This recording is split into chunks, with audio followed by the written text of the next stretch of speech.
L'AES n'a pas besoin de nouveaux membres. Ils ont lancé des projets et sont tellement bien organisés, structurés et coordonnés qu'ajouter un pays supplémentaire pourrait les déstabiliser sans parler des risques d'infiltration possibles dans l'alliance.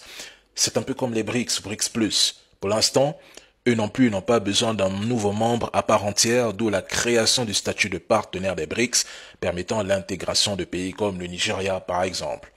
L'AES représente une vision à laquelle de nombreux dirigeants africains malheureusement n'adhèrent pas simplement parce qu'ils sont soumis à des influences extérieures. Ils continuent de rendre des comptes à l'élite française. Ces présidents dits intellectuels se transforment en valets dès que l'élite française prend la parole et fixe les directives. C'est tout de même un paradoxe. Vous affirmez que l'AES n'est qu'une alliance de 3 pays pauvres. Mais pendant que vous critiquez cette union de manière incessante et agressive sur la toile, des puissances internationales se disputent des projets avec eux. D'ailleurs, critique-t-on des gens incapables de réaliser quelque chose ou qui sont pauvres? Que peut-on envier à un pauvre au point de parler de lui tous les jours? Manifestement, l'AES dérange beaucoup de personnes. Certains en perdent même le sommeil, d'autres deviennent parano.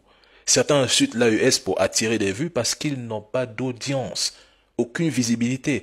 Personne ne les écoute et leur point de vue n'est entendu que par l'algorithme.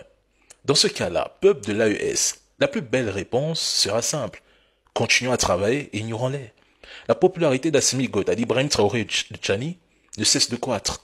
Ils sont aimés par les Africains partageant leurs idéaux et leurs objectifs et je pense qu'à ce stade, c'est le plus important. Nous restons dans l'attente, mais cela ne signifie pas que ceux qui se cachent derrière des faux comptes sans influence pourront diviser les peuples de l'AES. En réalité, retirer TikTok à ceux qui attaquent l'AES, il n'existe plus. Je répète, retirer TikTok à ceux qui attaquent l'AES, il n'existe plus.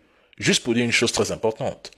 Population malienne, cessez de vous battre sur la toile contre des fantômes. Cessez de vous battre sur la toile contre des fantômes. En bon entendeur,